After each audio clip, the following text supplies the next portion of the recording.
10 साल बाद जम्मू कश्मीर में चुनाव की तारीखों का ऐलान होने के बाद से सियासी पारा चढ़ा हुआ है, हलचल तेज है। ठंडे जम्मू कश्मीर में सियासत गरमाई हुई है।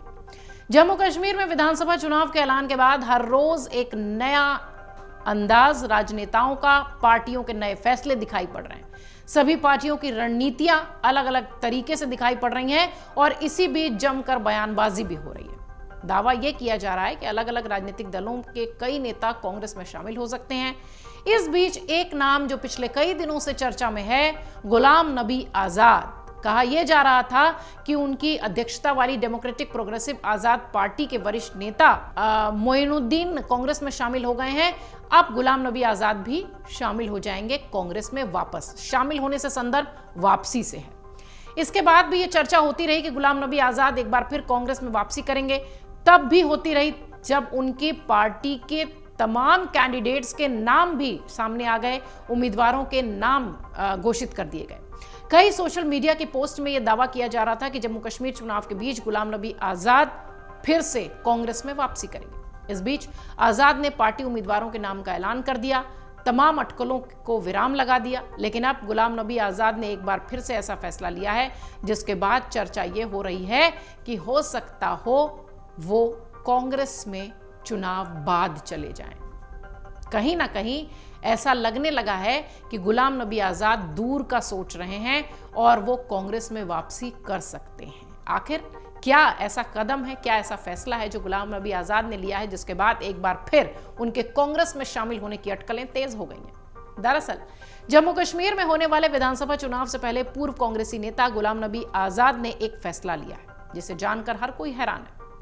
डेमोक्रेटिक प्रोग्रेसिव आजाद पार्टी के अध्यक्ष और जम्मू कश्मीर के पूर्व मुख्यमंत्री गुलाम नबी आजाद ने कहा कि वो स्वास्थ्य संबंधी समस्याओं के कारण विधानसभा चुनाव में अपने उम्मीदवारों के लिए प्रचार नहीं करेंगे। उन्होंने कहा कि इस महत्वपूर्ण समय के दौरान पार्टी उम्मीदवारों का समर्थन नहीं कर पाने का उन्हें अफसोस है। आपको बता दें, चुनाव प्रचार में आजाद की अनुपस्थिति से पार्टी के प्रदर्शन पर असर पड़ना लाजमी है, क्योंकि इस पार्टी में बड़ा चेहरा, बड़ा नाम सिर्फ और सिर्फ गुलाम नबी आजाद हैं, क्योंकि वो ही इस पार्टी के निर्माण करने वाले हैं, वो ही इस पार्टी के अध्यक्ष हैं। गुलाम नबी आजाद ने नामांकन पत्र दाखिल करने वाले अपने सहयोगियों से यह आकलन करने का आग्रह किया है कि क्या वो उनकी उपस्थिति के बिना आगे बढ़ सकते हैं। आजाद ने पार्टी उम्मीदवारों से कहा कि अगर उन्हें लगता है कि उनकी अनुपस्थिति से संभावनाओं पर असर पड़ेगा तो उन्हें अपनी उम्मीदवारी वापस लेने की आजादी है। एक बयान में आजाद ने बताया कि 25 अगस्त की रात को उन्हें श्रीनगर में सीने में तेज दर्द हुआ। अगली सुबह वो दिल्ली के एम्स में भर्ती हुए, जहां 2 दिन तक रहे। डॉक्टर्स का कहना है कि उन्हें तत्काल कोई खतरा नहीं है, लेकिन हाँ, स्वास्थ्य समस्याओं से वो जूझ रहे हैं, जिसके लिए उन्हें नियमित दवा, आराम की आवश्यकता है। उन्होंने कहा कि इन अप्रत्याशित परिस्थितियों ने मुझे प्रचार अभियान से पीछे हटने के लिए मजबूर कर दिया है। उनका यह फैसला उनकी पार्टी और उनके पार्टी कैंडिडेट्स के लिए भी परेशानी का सबब होगा। शायद इसलिए उन्होंने ये कहा कि अगर मेरे बिना प्रचार में जा सकते हैं, चुनाव में जा सकते हैं तो ठीक, अन्यथा आप आजाद हैं कोई भी फैसला लेने के लिए। आपको बता दें, जम्मू कश्मीर के पूर्व मुख्यमंत्री और राष्ट्रीय राजनीति में लंबे समय तक रहे गुलाम नबी आजाद ने दशकों तक जम्मू कश्मीर में राजनीति में बड़ी भूमिका निभाई है। अपने व्यापक अनुभव और राजनीतिक कौशल के लिए जाने जाते रहे हैं आजाद। चुनाव अभियानों में उनकी अनुपस्थिति विधानसभा चुनाव में उनकी पार्टी के लिए बड़ा झटका है। गुलाम नबी आजाद की डेमोक्रेटिक प्रोग्रेसिव आजाद पार्टी ने अभी तक 3 सूचियों में 15 उम्मीदवारों के नाम घोषित किए। गुलाम नबी आजाद ने सितंबर 2022 में कांग्रेस पार्टी से अलग होकर डीपीएपी की स्थापना की थी, अपनी पार्टी बनाई थी।